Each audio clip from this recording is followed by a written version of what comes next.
Pride and Prejudice by Jane Austen. Chapter 1.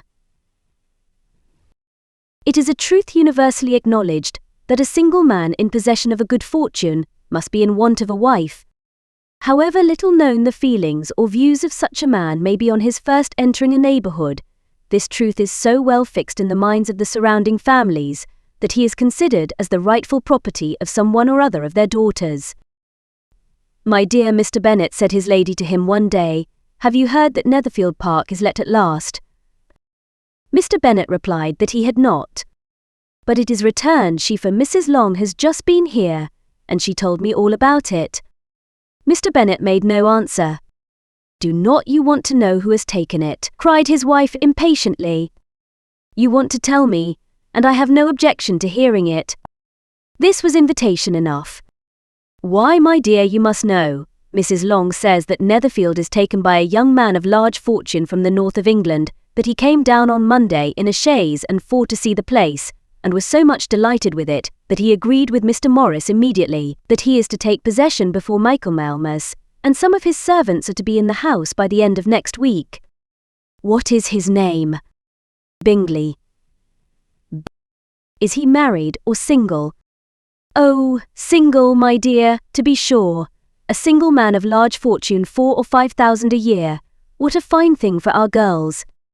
"How so? How can it affect them?" "My dear Mr. Bennet," replied his wife, "how can you be so tiresome? You must know that I am thinking of his marrying one of them." "Is that his design in settling here?" "Design? Nonsense, how can you talk so? But it is very likely that he may fall in love with one of them, and therefore you must visit him as soon as he comes. I see no occasion for that. You and the girls may go, or you may send them by themselves, which perhaps will be still better, for as you are as handsome as any of them, Mr. Bingley might like you the best of the party." "My dear, you flatter me. I certainly have had my share of beauty, but I do not pretend to be anything extraordinary now. When a woman has 5 grown-up daughters, she ought to give over thinking of her own beauty. In such cases, a woman has not often much beauty to think of. But my dear, you must indeed go and see Mr. Bingley when he comes into the neighbourhood. It is more than I engage for, I assure you. But consider your daughters. Only think what an establishment it would be for one of them. Sir William and Lady Lucas are determined to go, merely on that account, for in general you know they visit no newcomers. Indeed must go, for it will be impossible for us to visit him, if you do not." "You are over-scrupulous surely. I dare say Mr. Bingley will be very glad to see you, and I will send a few lines by you to assure him of my hearty consent to his marrying whichever he chooses of the girls, though I must throw in a good word for my Zwailekid Borsa. I desire you will do no such thing. Lizzie is not a bit better than the others, and I am sure she is not half so handsome as Jane, nor half so good-humoured as Lydia. But you are always giving her the preference." "They have none of them much to recommend them," replied he. "They are all silly and ignorant like other girls, but Lizzie has something more of quickness than her sisters." "Mr. Bennet, how can you abuse your own children in such a way? You take delight in vexing me. You have no compassion on my poor nerves." "You mistake me, my dear. I have a high respect for your nerves. They are my old friends. I have heard you mention them with consideration these 20 years at least. Ah, you do not know what I suffer. But I hope you will get over it, and live to see many young men of 4,000 a year come into the neighbourhood. It will be no use to us, if 20 such should come, since you will not visit them. Depend upon it, my dear, that when there are 20, I will visit them all." Mr. Bennet was so odd a mixture of quick parts, sarcastic humour, reserve and caprice, that the experience of 23 years had been insufficient to make his wife understand his character. Her mind was less difficult to develop. She was a woman of mean understanding, little information, and uncertain temper. When she was discontented, she fancied herself nervous. The business of her life was to get her daughters married. Its solace was visiting and news. Chapter 2. Mr. Bennet was among the earliest of those who relied on Mr. Bingley. He had always intended to visit him, though to the last always assuring his wife that he should not go, and, till the evening after the visit was paid, she had no knowledge of it. It was then disclosed in the following manner. Observing his second daughter employed in trimming a hat, he suddenly addressed her with, "I hope Mr. Bingley will like it, Lizzie." "We are not in a way to know what Mr. Bingley likes," said her mother resentfully, "since we are not to visit." "But you forget," Mamma said Elizabeth, "that we shall meet him at the assemblies, and that Mrs. Long has promised to introduce him." "I do not believe Mrs. Long will do any such thing. She has 2 nieces of her own. She is a selfish, hypocritical woman, and I have no opinion of her." "No more have I said, Mr. Bennet, and I am glad to find that you do not depend on her serving you." Mrs. Bennet deigned not to make any reply, but unable to contain herself, began scolding one of her daughters. "Don't keep coughing so, Kitty, for heaven's sake. Have a little compassion on my nerves. You tear them to pieces." "Kitty has no discretion in her coughs," said her father. "She times them ill." "I do not cough for my own amusement," replied Kitty fretfully. "When is your next ball to be, Lizzie?" "Tomorrow fortnight." "Aye, so it is," cried her mother, "and Mrs. Long does not come back till the day before, so it will be impossible for her to introduce him, for she will not know him herself." "Then, my dear, you may have the advantage of your friend, and introduce Mr. Bingley to her." "Impossible, Mr. Bennet, impossible. When I am not acquainted with him myself, how can you be so teasing?" "I honour your circumspection. A fortnight's acquaintance is certainly very little. One cannot know what a man really is by the end of a fortnight. But if we do not venture, somebody else will, and after all, Mrs. Long and her nieces must stand their chance, and therefore, as she will think it an act of kindness, if you decline the office, I will take it on myself." The girls stared at their father. Mrs. Bennet said only, "Nonsense, nonsense." "What can be the meaning of that emphatic exclamation?" cried he. "Do you consider the forms of introduction, and the stress that is laid on them, as nonsense? I cannot quite agree with you there. What say you, Mary? For you are a young lady of deep reflection, I know, and read great books and make extracts." Mary wished to say something very sensible, but knew not how. While Mary is adjusting her ideas, he continued, "Let us return to Mr. Bingley." "I am sick of Mr. Bingley," cried his wife. "I am sorry to hear that, but why did not you tell me so before? If I had known as much this morning, I certainly would not have called on him. It is very unlucky, but as I have actually paid the visit, we cannot escape the acquaintance now." The astonishment of the ladies was just what he wished, that of Mrs. Bennet perhaps surpassing the rest, though when the first tumult of joy was over, she began to declare that it was what she had expected all the while. "How good it was in you, my dear Mr. Bennet! But I knew I should persuade you at last. I was sure you loved your girls too well to neglect such an acquaintance. Well, how pleased I am, and it is such a good joke, too, that you should have gone this morning and never said a word about it till now." "Now, Kitty, you may cough as much as you choose," said Mr. Bennet, and, as he spoke, he left the room, fatigued with the raptures of his wife. "What an excellent father you have, girls," said she, when the door was shut. "I do not know how you will ever make him amends for his kindness, or me either for that matter. At our time of life it is not so pleasant, I can tell you, to be making new acquaintance every day, but for your sakes we would do anything. I dare say Mr. Bingley will dance with you at the next ball." "Oh," said Lydia stoutly, "I am not afraid, for though I am the youngest, I'm the tallest." The rest of the evening was spent in conjecturing how soon he would return Mr. Bennet's visit, and determining when they should ask him to dinner. Chapter 3. Not all that Mrs. Bennet, however, with the assistance of her 5 daughters, could ask on the subject was sufficient to draw from her husband any satisfactory description of Mr. Bingley. They attacked him in various ways with barefaced questions, ingenious suppositions, and distant surmises, but he eluded the skill of them all, and they were at last obliged to accept the second-hand intelligence of their neighbour Lady Lucas. Her report was highly favourable. Sir William had been delighted with him. He was quite young, wonderfully handsome, extremely agreeable, and to crown the whole, he meant to be at the next assembly with a large party. Nothing could be more delightful. To be fond of dancing was a certain step towards falling in love, and very lively hopes of Mr. Bingley's heart were entertained. "If I can but see one of my daughters happily settled at Netherfield," said Mrs. Bennet to her husband, "and all the others equally well married, I shall have nothing to wish for." In a few days Mr. Bingley returned Mr. Bennet's visit, and sat about 10 minutes with him in his library. He had entertained hopes of being admitted to a sight of the young ladies, of whose beauty he had heard much, but he saw only the father. The ladies were somewhat more fortunate, for they had the advantage of ascertaining from an upper window that he wore a blue coat, and rode a black horse. An invitation to dinner was soon afterwards dispatched, and already had Mrs. Bennet planned the messes that were to do credit to her housekeeping, when an answer arrived which deferred it all. Mr. Bingley was obliged to be in town the following day, and consequently unable to accept the honour of their invitation, etc. Mrs. Bennet was quite disconcerted. She could not imagine what business he could have in town so soon after his arrival in Hertfordshire, and she began to fear that he might be always flying about from one place to another, and never settled at Netherfield as he ought to be. Lady Lucas quieted her fears a little by starting the idea of his being gone to London only to get a large party for the ball, and a report soon followed that Mr. Bingley was to bring 12 ladies and 7 gentlemen with him to the assembly. The girls grieved over such a number of ladies, but were comforted the day before the ball by hearing that instead of 12, he had brought only 6 with him from London, his 5 sisters and a cousin, and when the party entered the assembly room, it consisted of only 5 altogether: Mr. Bingley, his 2 sisters, the husband of the eldest, and another young man.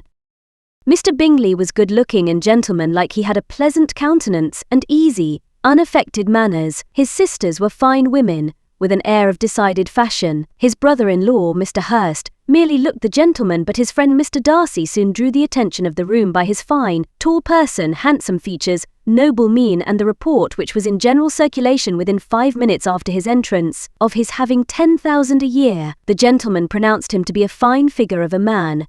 The ladies declared he was much handsomer than Mr. Bingley, and he was looked at with great admiration for about half the evening, till his manners gave a disgust which turned the tide of his popularity, for he was discovered to be proud, to be above his company, and above being pleased. And not all his large estate in Derbyshire could then save him from having a most forbidding, disagreeable countenance, and being unworthy to be compared with his friend.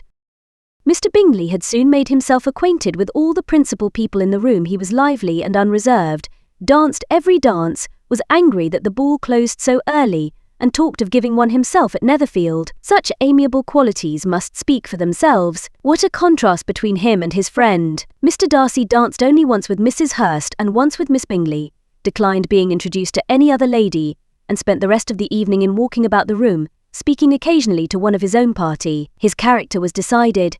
He was the proudest, most disagreeable man in the world, and everybody hoped that he would never come there again. Amongst the most violent against him was Mrs. Bennet, whose dislike of his general behaviour was sharpened into particular resentment by his having slighted one of her daughters.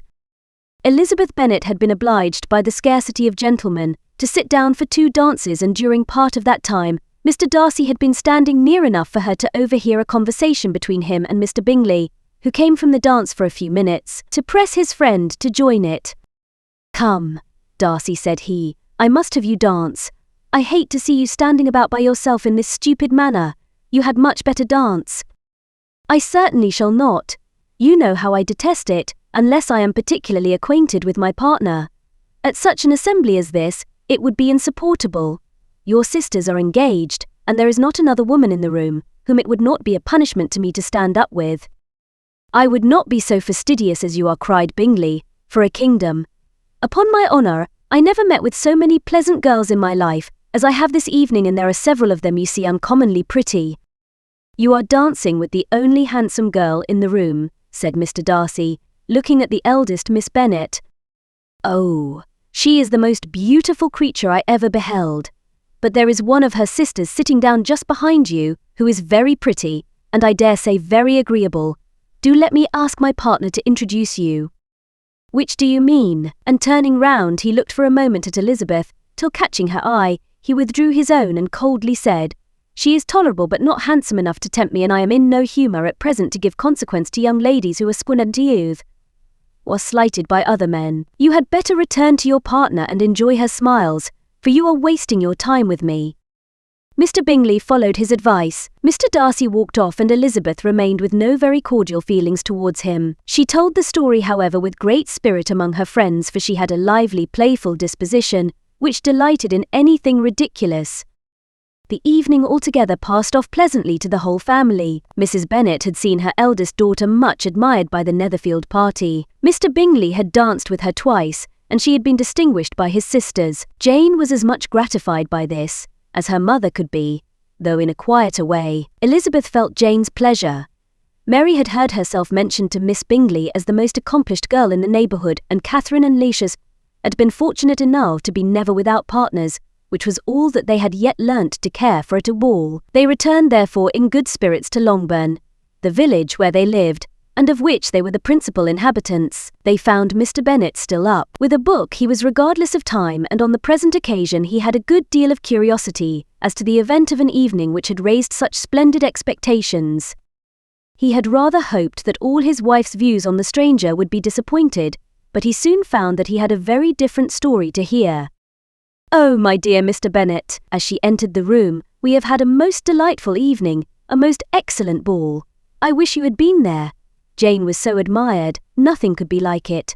Everybody said how well she looked, and Mr. Bingley thought her quite beautiful, and danced with her twice.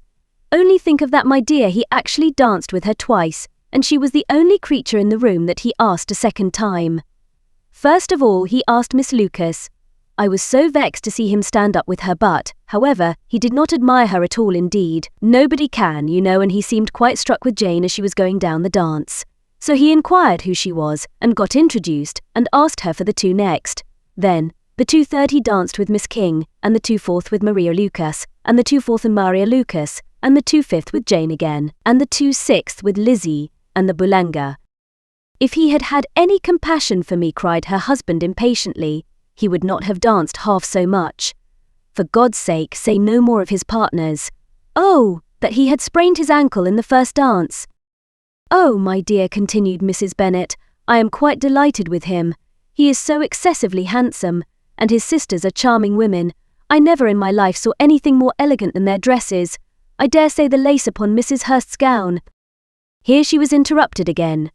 Mr. Bennet protested against any description of finery. She was therefore obliged to seek another branch of the subject, and related, with much bitterness of spirit, and some exaggeration, the shocking rudeness of Mr. Darcy. But I can assure you, she added, that Lizzie does not lose much by not suiting his fancy, for he is a most disagreeable, horrid man, not at all worth pleasing, so high and so conceited that there was no enduring him. He walked here, and he walked there, fancying himself so very great, not handsome enough to dance with. I wish you had been there, my dear, to have given him one of your set downs. I quite detest the man. Chapter 4. When Jane and Elizabeth were alone, the former, who had been cautious in her praise of Mr. Bingley before, expressed to her sister how very much she admired him. He is just what a young man ought to be, said she, sensible, good-humoured, lively, and I never saw such happy manners, so much ease, with such perfect good breeding. He is also handsome, replied Elizabeth, which a young man ought likewise to be, if he possibly can. His character is thereby complete. I was very much flattered by his asking me to dance a second time. I did not expect such a compliment. Did not you? I did for you. But that is one great difference between us. Compliments always take you by surprise, and me never. What could be more natural than his asking you again? He could not help seeing that you were about 5 times as pretty as every other woman in the room.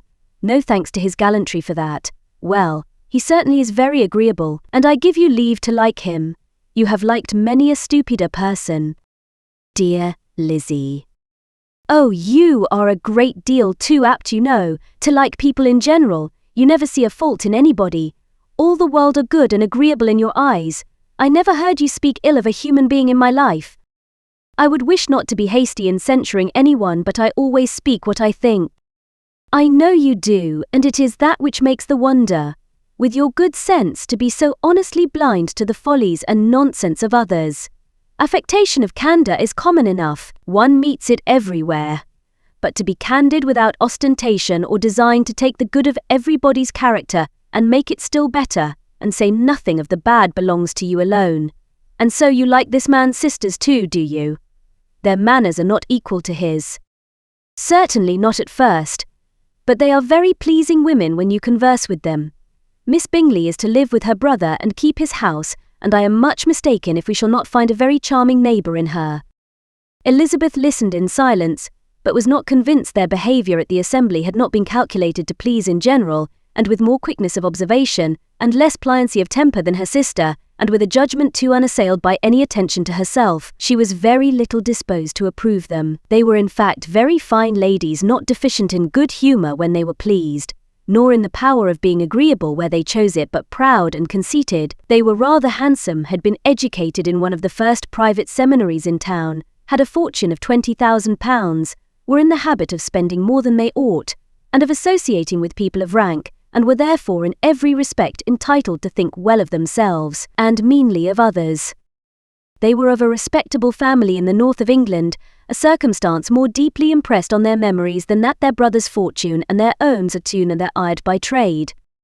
Mr. Bingley inherited property to the amount of nearly £100,000 from his father, who had intended to purchase an estate, but did not live to do it. Mr. Bingley intended it likewise, and sometimes made choice of his county, but as he was now provided with a good house and the liberty of a manor, it was doubtful to many of those who best knew the easiness of his temper, whether he might not spend the remainder of his days at Netherfield, and leave the next generation to purchase.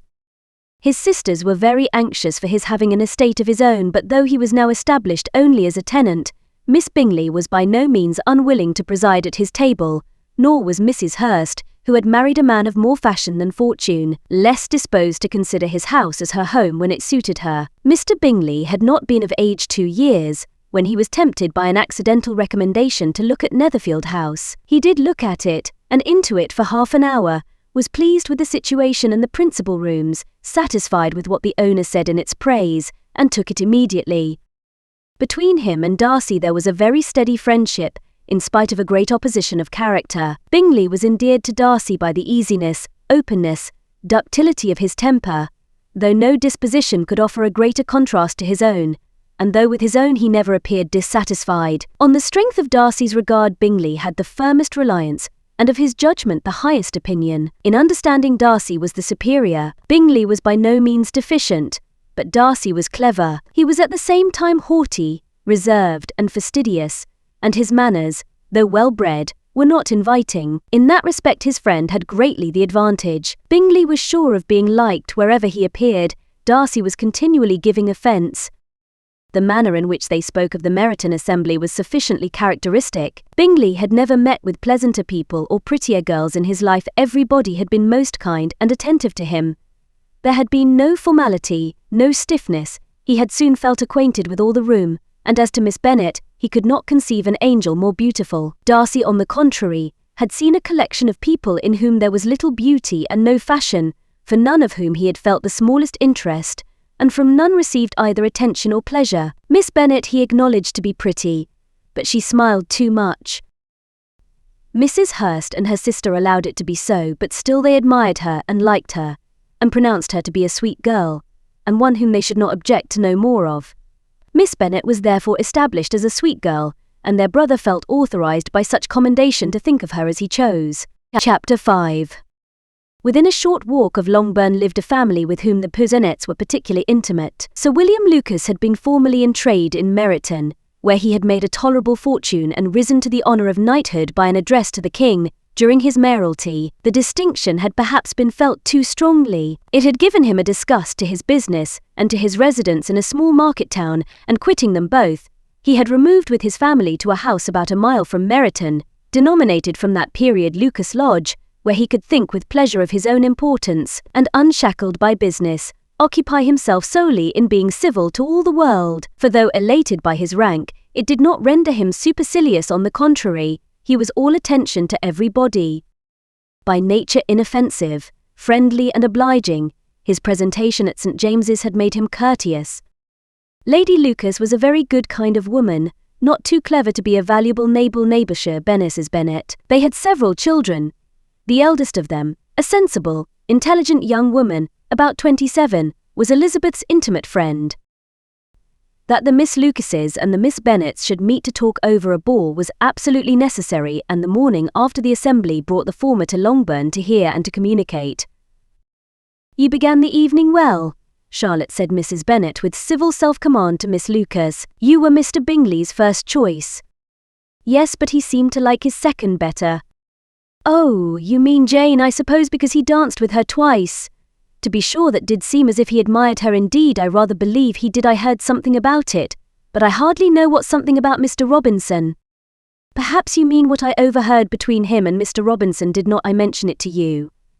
Mr. Robinson's asking him how he liked our Meryton assemblies, and whether he did not think there were a great many pretty women in the room, and which he thought the prettiest, and his answering immediately to the last question, "Oh, the eldest Miss Bennet, beyond a doubt. There cannot be two opinions on that point." Upon my word. Well, that was very decided indeed. That does seem as if, but however, it may all come to nothing, you know. My overhearings were more to the purpose than yours. Eliza, said Charlotte. Mr. Darcy is not so well worth listening to as his friend, is he? Poor Eliza. To be only just tolerable. I beg you would not put it into Lizzie's head to be vexed by his ill treatment, for he is such a disagreeable man, that it would be quite a misfortune to be liked by him. Mrs. Long told me Miss, last or tut he sat close to her for half an hour without once opening his lips. Are you quite sure, ma'am? Is not there a little mistake? Said Jane. I certainly saw Mr. Darcy speaking to her. Aye, because she asked him at last how he liked Netherfield, and he could not help answering her, but she said he seemed very angry at being spoke to. Miss Bingley told me, said Jane, that he never speaks much unless among his intimate acquaintance. With them he is remarkably agreeable. I do not believe a word of it, my dear. If he had been so very agreeable he would have talked to Mrs. Long. But I can guess how it was. Everybody says that he is ate up with pride, and I dare say he had heard somehow that Mrs. Long does not keep a carriage, and had come to the ball in a hack chaise. I do not mind his not talking to Mrs. Long, said Miss Lucas, but I wish he had danced with Eliza. Another time, Lizzie, said her mother, I would not dance with him, if I were you. I believe, ma'am, I may safely promise you never to dance with him. His pride, said Miss Lucas, does not offend me so much as pride often does, because there is an excuse for it. One cannot wonder that so very fine a young man, with family fortune, everything in his favour, should think highly of himself. If I may so express it, he has a right to be proud. That is very true, replied Elizabeth, and I could easily forgive his pride, if he had not mortified mine. Pride, observed Mary, who piqued herself upon the solidity of her reflections, is a very common failing, I believe. By all that I have ever read, I am convinced that it is very common indeed, that human nature is particularly prone to it, and that there are very few of us who do not cherish a feeling of self-complacency on the score of some quality or other, real or imaginary. Vanity and pride are different things, though the words are often used synonymously. A person may be proud without being vain. Pride relates more to our opinion of ourselves, vanity to what we would have others think of us. If I were as rich as Mr. Darcy, cried a young Lucas who came with his sisters, I should not care how proud I was. I would keep a pack of foxhounds, and drink a bottle of wine every day. Then you would drink a great deal more than you ought, said Mrs. Bennet, and if I were to see you at it, I should take away your bottle directly. The boy protested that she should not. She continued to declare that she would, and the argument ended only with the visit. Chapter 6. The ladies of Longbourn soon waited on those of Netherfield. The visit was returned in due form. Miss Bennet's pleasing manners grew on the goodwill of Mrs. Hurst and Miss Bingley, and though the mother was found to be intolerable and the younger sisters not worth speaking to, a wish of being better acquainted with them was expressed towards the two eldest. By Jane this attention was received with the greatest pleasure, but Elizabeth still saw superciliousness in their treatment of everybody, hardly excepting even her sister, and could not like them, though their kindness to Jane, such as it was, had a value as arising in all probability from the influence of their brother's admiration. It was generally evident whenever they met that he did admire her, and to her it was equally evident that Jane was yielding to the preference which she had begun to entertain for him from the first, and was in a way to be very much in love, but she considered with pleasure that it was not likely to be discovered by the world in general, since Jane united with great strength of feeling, a composure of temper and a uniform cheerfulness of manner, which would guard her from the suspicions of the impertinent. She mentioned this to her friend Miss Lucas. It may perhaps be pleasant, replied Charlotte, to be able to impose on the public in such a case, but it is sometimes a disadvantage to be so very guarded. If a woman conceals her affection with the same skill from the object of it, she may lose the opportunity of fixing him, and it will then be but poor consolation to believe the world equally in the dark. There is so much of gratitude or vanity in almost every attachment, but it is not safe to leave any to itself. We can all begin freely, a slight preference is natural enough, but there are very few of us who have heart enough to be really in love without encouragement. In 9 cases out of 10, a woman had better shew more affection than she feels. Bingley likes your sister undoubtedly, but he may never do more than like her, if she does not help him on. But she does help him on, as much as her nature will allow. If I can perceive her regard for him, he must be a simpleton indeed not to discover it too. Remember, Eliza, that he does not know Jane's disposition as you do. But if a woman is partial to a man, and does not endeavour to conceal it, he must find it out. Perhaps he must, if he sees enough of her. But though Bingley and Jane meet tolerably often, it is never for many hours together, and as they always see each other in large mixed parties, it is impossible that every moment should be employed in conversing together. Jane should therefore make the most of every half-hour in which she can command his attention. When she is secure of him, there will be leisure for falling in love as much as she chooses. Your plan is a good one, replied Elizabeth, where nothing is in question but the desire of being well married, and if I were determined to get a rich husband, or any husband, I dare say I should adopt it. But these are not Jane's feelings. She is not acting by design. She cannot even be certain of the degree of her own regard, nor of its reasonableness. She has known him only a fortnight. She danced 4 dances with him at Meryton. She saw him one morning at his own house, and has since dined in company with him 4 times. This is not quite enough to make her understand his character. Not as you represent it. Had she merely dined with him, she might only have discovered whether he had a good appetite, but you must remember that 4 evenings have been also spent together, and 4 evenings may do a great deal. Yes, these 4 evenings have enabled them to ascertain that they both like Vington better than commerce, but with respect to any other leading characteristic, I do not imagine that much has been unfolded.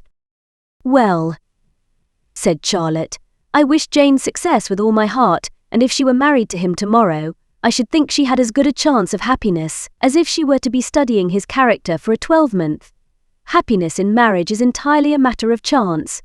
If the dispositions of the parties are ever so well known to each other, or ever so similar beforehand, it does not advance their felicity in the least.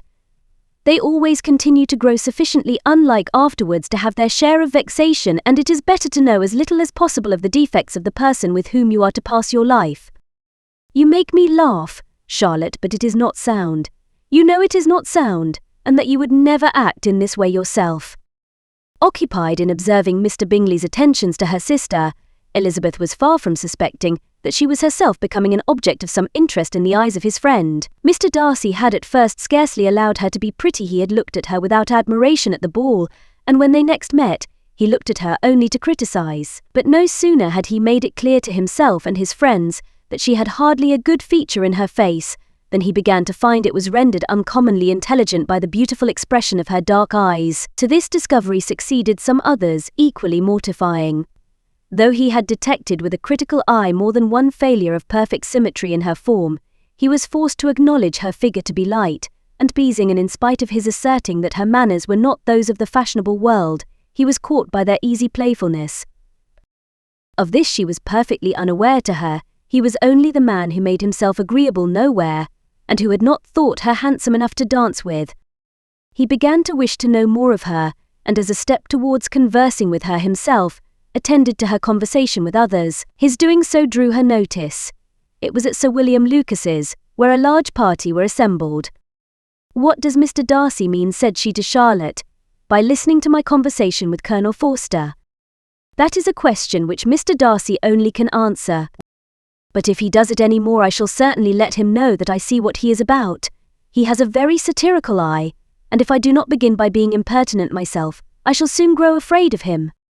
On his approaching them soon afterwards, though without seeming to have any intention of speaking, Miss Lucas defied her friend to mention such a fact to him, which immediately provoking Elizabeth to do it, she turned to him and said, "Did not you think, Mr. Darcy, that I expressed myself uncommonly well just now, when I was teasing Colonel Forster to give us a ball at Meryton?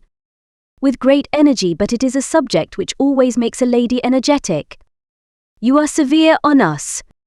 "It will be her turn soon to be teased," said Miss Lucas. "I am going to open the instrument, Eliza, and you know what follows. You are a very strange creature by way of a friend, always wanting me to play and sing before anybody and everybody. If my vanity had taken a musical turn, you would have been invaluable, but as it is, I would really rather not sit down before those who must be in the habit of hearing the very best performers. On Miss Lucas's persevering, however, she added, "Very well, if it must be so, it must," and gravely glancing at Mr. Darcy, "There is a fine old saying, which everybody here is of course familiar with, keep your breath to cool your porridge, and I shall keep mine to roll my song." Her performance was pleasing, though by no means capital. After a song or two, and before she could reply to the entreaties of several that she would sing a chiben, she was eagerly succeeded at the instrument by her sister Mary, who having, in consequence of being the only plain one in the family, worked hard for knowledge and accomplishments, was always impatient for display. Mary had neither genius nor taste, and though vanity had given her application, it had given her likewise a pedantic air and conceited manner, which would have injured a higher degree of excellence than she had reached. Elizabeth, easy and unaffected, had been listened to with much more pleasure, though not playing half so well, and Mary, at the end of a long concerto, was glad to purchase praise and gratitude by Scotch and Irish airs at the request of her younger sisters, who, with some of the Lucases and 2 or 3 officers, joined eagerly in dancing at one end of the room. Mr. Darcy stood near them in silent indignation at such a mode of passing the evening, to the exclusion of all conversation, and was too much engrossed by his own thoughts to perceive that Sir William Lucas was his neighbour, till Sir William thus began. "What a charming amusement for young people this is, Mr. Darcy.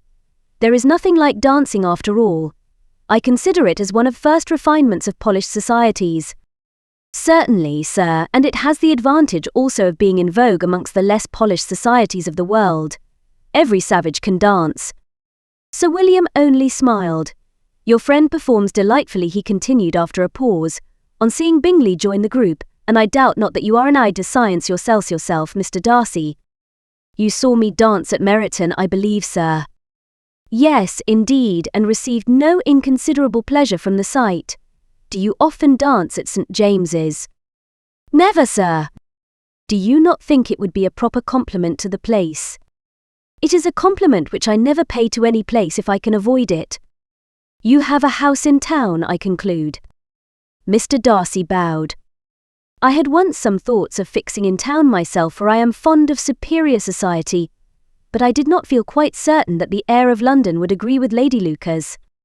He paused in hopes of an answer, but his companion was not disposed to make any, and Elizabeth at that instant moving towards them, he was struck with the notion of doing a very gallant thing, and called out to her, "My dear Miss Eliza, why are not you dancing? Mr. Darcy, you must allow me to present this young lady to you as a very desirable partner. You cannot refuse to dance, I am sure, when so much beauty is before you." And taking her hand, he would have given it to Mr. Darcy, who, though extremely surprised, was not unwilling to receive it, when she instantly drew back, and said with some discomposure to Sir William, "Indeed, sir, I have not the least intention of dancing.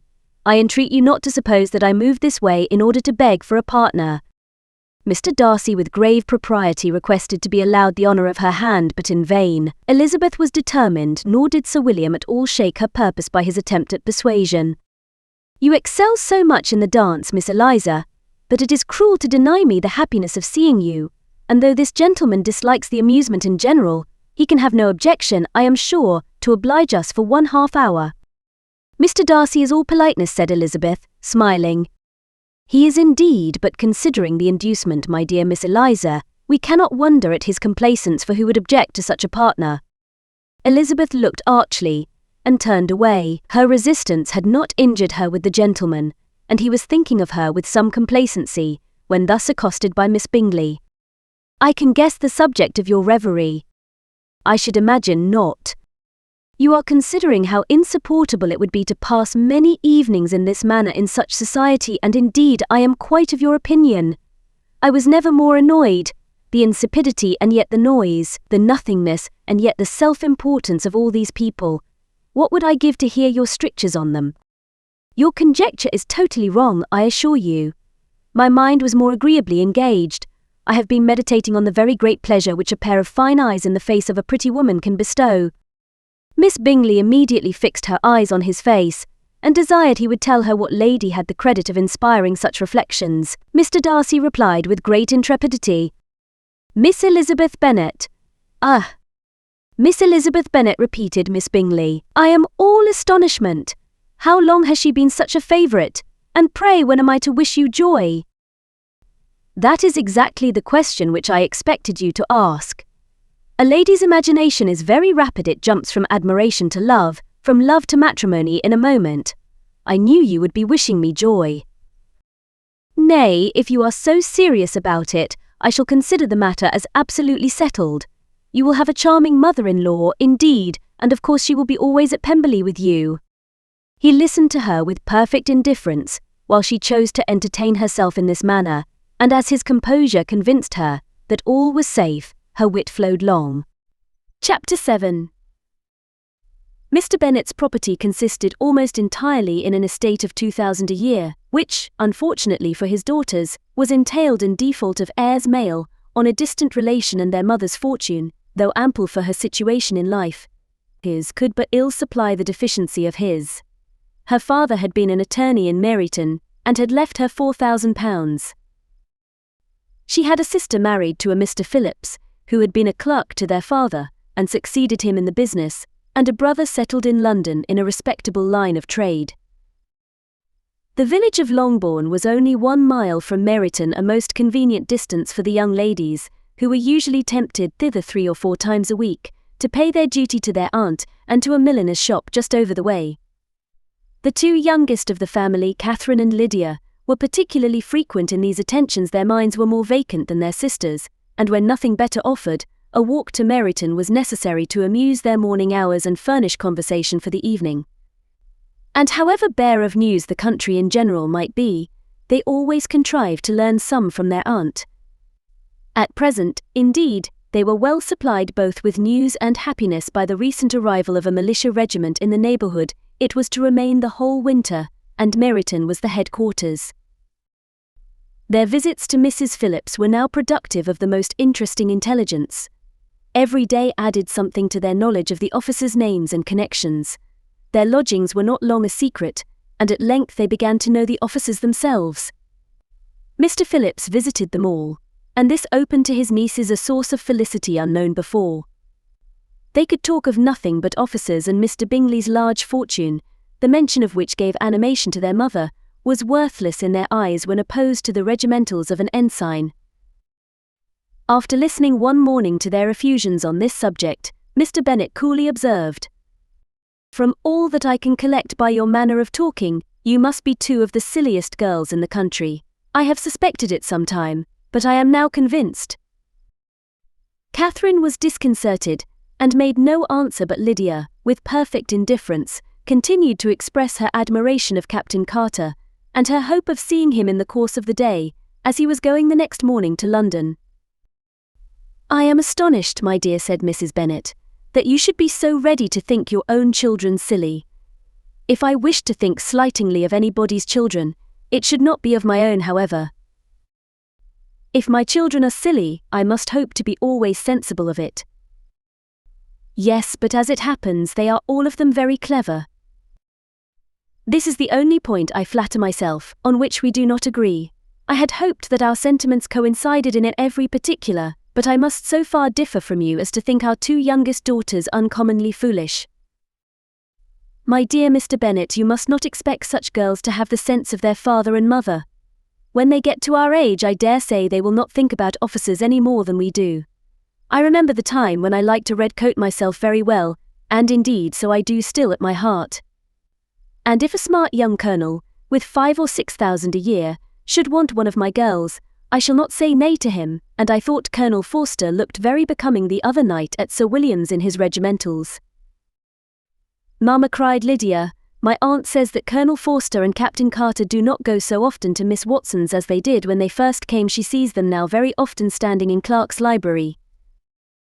Mrs. Bennet was prevented replying by the entrance of the footman with a note for Miss Bennet. It came from Netherfield, and the servant waited for an answer.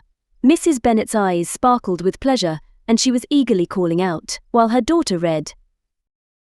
"Well, Jane, who is it from? What is it about? What does he say? Well, Jane, make haste and tell us, make haste, my love." "It is from Miss Bingley," said Jane, and then read it aloud.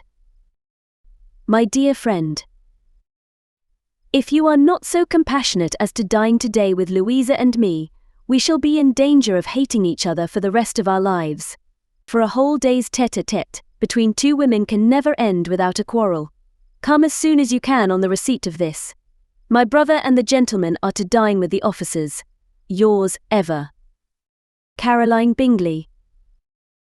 With the officers, cried Lydia. I wonder my aunt did not tell us of that. Dining out, said Mrs. Bennet. That is very unlucky. Can I have the carriage, said Jane. No, my dear, you had better go on horseback, because it seems likely to rain and then you must stay all night. That would be a good scheme, said Elizabeth, if you were sure that they would not offer to send her home. Oh, but the gentleman will have Mr. Bingley's chaise to go to Meryton, and the Hursts have no horses to theirs. I had much rather go in the coach. But my dear, your father cannot spare the horses, I am sure. They are wanted in the farm, Mr. Bennet, are not they? They are wanted in the farm much oftener than I can get them. But if you have got them today, said Elizabeth, my mother's purpose will be answered. She did at last extort from her father an acknowledgment that the horses were engaged. Jane was therefore obliged to go on horseback, and her mother attended her to the door with many cheerful prognostics of a bad day. Her hopes were answered. Jane had not been gone long before it rained hard. Her sisters were uneasy for her, but her mother was delighted. The rain continued the whole evening without intermission. Jane certainly could not come back. This was a lucky idea of mine, indeed, said Mrs. Bennet, more than once, as if the credit of making it rain were all her own. Till the next morning, however, she was not aware of all the felicity of her contrivance. Breakfast was scarcely over when a servant from Netherfield brought the following note for Elizabeth. My dearest Lizzie, I find myself very unwell this morning, which I suppose is to be imputed to my getting wet through yesterday. My kind friends will not hear of my returning home till I am better. They insist also on my seeing Mr. Jones, therefore do not be alarmed if you should hear of his having been to me, and excepting a sore throat and headache there is not much the matter with me. Yours, E.T. Tetra. Well, my dear, said Mr. Bennet, when Elizabeth had read the note aloud, if your daughter should have a dangerous fit of illness, if she should die, it would be a comfort to know that it was all in pursuit of Mr. Bingley, and under your orders. Oh, I am not at all afraid of her dying. People do not die of little trifling colds. She will be taken good care of. As long as she stays there, it is all very well. I would go and see her, if I could have the carriage. Elizabeth, feeling really anxious, was determined to go to her, though the carriage was not to be had, and as she was no horsewoman, walking was her only alternative. She declared her resolution. How can you be so silly, cried her mother, as to think of such a thing, in all this dirt? You will not be fit to be seen when you get there. I shall be very fit to see Jane, which is all I want. Is this a hint to me, Lizzie, said her father, to send for the horses? No, indeed, I do not wish to avoid the walk. The distance is nothing, when one has a motive, only 3 miles. I shall be back by dinner. I admire the activity of your benevolence, observed Mary, but every impulse of feeling should be guided by reason, and, in my opinion, exertion should always be in proportion to what is required. We will go as far as Meryton with you, said Catherine and Lydia. Elizabeth accepted their company, and the 3 young ladies set off together. If we make haste, said Lydia, as they walked along, perhaps we may see something of Captain Carter before he goes. In Meryton they parted. The 2 youngest repaired to the lodgings of one of the officers' wives, and Elizabeth continued her walk alone, crossing field after field at a quick pace, jumping over stiles and springing over puddles with impatient activity. And finding herself at last within view of the house, with weary ankles, dirty stockings, and a face glowing with the warmth of exercise, she was shewn into the breakfast parlour, where all but Jane were assembled, and where her appearance created a great deal of surprise. That she should have walked 3 miles so early in the day, in such dirty weather, and by herself, was almost incredible to Mrs. Hurst and Miss Bingley, and Elizabeth was convinced that they held her in contempt for it. She was received, however, very politely by them, and in their brother's manners there was something better than politeness. There was good humour and kindness. Mr. Darcy said very little, and Mr. Hurst nothing at all. The former was divided between admiration of the brilliancy which exercise had given to her complexion, and doubt as to the occasions justifying her coming so far alone. The latter was thinking only of his breakfast. Her inquiries after her sister were not very favourably answered. Miss Bennet had slept ill, and though up, was very feverish and not well enough to leave her room. Elizabeth was glad to be taken to her immediately, and Jane, who had only been withheld by the fear of giving alarm or inconvenience, from expressing in her note how much she longed for such a visit, was delighted at her entrance. She was not equal, however, to much conversation, and when Miss Bingley left them together, could attempt little beside expressions of gratitude for the extraordinary kindness she was treated with. Elizabeth silently attended her. When breakfast was over, they were joined by the sisters, and Elizabeth began to like them herself, when she saw how much affection and solicitude they shewed for Jane. The apothecary came, and having examined his patient said, as might be supposed, that she had caught a violent cold, and that they must endeavour to get the better of it. Advised her to return to bed, and promised her some draughts. The advice was followed readily, for the feverish symptoms increased, and her head ached acutely. Elizabeth did not quit her room for a moment, nor were the other ladies often absent. The gentlemen being out, they had in fact nothing to do elsewhere. When the clock struck 3, Elizabeth felt that she must go, and very unwillingly said so. Miss Bingley offered her the carriage, and she only wanted a little pressing to accept it, when Jane testified such concern in parting with her, that Miss Bingley was obliged to convert the offer of the chaise into an invitation to remain at Netherfield for the present. Elizabeth most thankfully consented, and a servant was dispatched to Longbourn to acquaint the family with her stay, and bring back a supply of clothes. This concludes the first part of 12 total of Pride and Prejudice by Jane Austen, produced by Best Audio Books for free.